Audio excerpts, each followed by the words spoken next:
TDP అధినేత చంద్రబాబు సతీమణి నారా భువనేశ్వరి చేపట్టిన నిజం గెలవాలి కార్యక్రమం చివరి దశకు చేరుకుంది. ఈ నెల 13న ఎన్టీఆర్ జిల్లా తిరువూరులో జరిగే సభతో కార్యక్రమం ముగుస్తుంది. ఈ మేరకు పార్టీ శ్రేణులు ఏర్పాట్లు చేస్తున్నారు. ఏపీలో చంద్రబాబు అక్రమ అరెస్టుతో మనస్తాపం చెంది మొత్తం 206 మంది మృతి చెందారు. ఈ 6 నెలల నుంచి 95 నియోజకవర్గాల్లో 194 బాధిత కుటుంబాలని నారా భువనేశ్వరి పరామర్శించారు.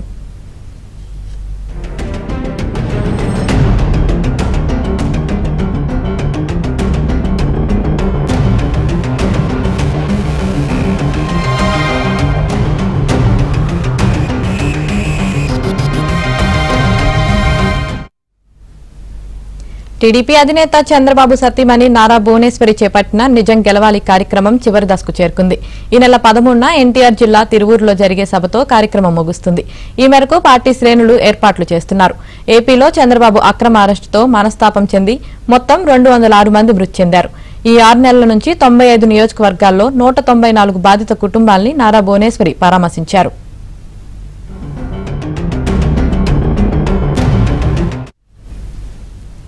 నారా భువనేశ్వరి చేపట్టిన నిజం గెలవాలి కార్యక్రమం చివరి దశకు చేరుకుంది. దీనికి సంబంధించి మరింత సమాచారం మా ప్రతినిధి పూర్ణ అందిస్తారు. పూర్ణ, యామిని ఏదైతే నారా భువనేశ్వరి చేపట్టిన నిజం గెలవాలి సంబంధించిన ప్రోగ్రాం మొత్తం కూడా ముగింపు దశకు చేరుకుంది. ఏదైతే చంద్రబాబు అరెస్ట్ తో మనస్తాపం చెందిన కుటుంబాలని నిజం గెలవాలి పేరుతో ఆ కుటుంబ సభ్యులు ఇప్పటి వరకు నారా భువనేశ్వరి అయితే పరామర్శిస్తూ వచ్చారు. ఇప్పటి వరకు అంటే దాదాపు నిజం గెలవాలనే కార్యక్రమం ద్వారా ఇప్పటి వరకు దాదాపు సుమారు 8,500 కిలోమీటర్లు ప్రయాణించి బాధిత కుటుంబాలను పరామర్శించి వారందరికీ ఒక మనోధైర్యం చెప్పి వారికి ఆర్థిక సహాయం అందించారు. దాదాపు 194 బాధిత కుటుంబాల వరకు నారా భువనేశ్వరి పరామర్శించారు. గడిచిన 6 నెలల్లో దాదాపు 25 పార్లమెంటు నియోజకవర్గాల పరిధిలో గల 95 అసెంబ్లీ నియోజకవర్గాల్లో మొత్తం 194 మంది బాధిత కుటుంబాలని భువనేశ్వరి పరామర్శించారు. అయితే ఆంధ్రప్రదేశ్ లో చంద్రబాబు అరెస్ట్ తో మనస్తాపం చెందిన కుటుంబాల సంఖ్య మొత్తం కూడా 206 కుటుంబాలు మొత్తం ఉన్నాయి. ఆ కుటుంబాల్లో ఇప్పటి వరకు 194 కుటుంబాలను అయితే పరామర్శించడం జరిగింది. మిగిలిన కుటుంబాలను అయితే ఈ రేపు ఎల్లుండి అవటాలు 3 రోజుల్లో ఆ కుటుంబాలను కూడా పరామర్శించి చివరిగా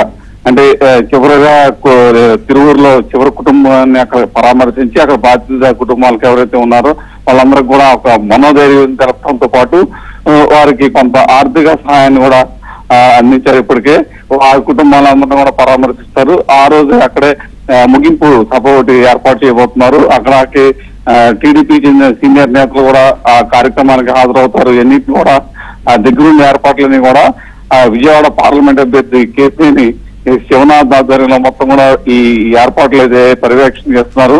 ఆ ముగింపు కార్యక్రమానికి చుట్టుపక్కల ప్రాంతాల నుంచి కూడా పెద్ద ఎత్తున తరలి రావాలి అని చెప్పి టీడీపీ శ్రేణులకైతే ఇప్పటి వరకు పిలుపునివ్వడం జరిగింది.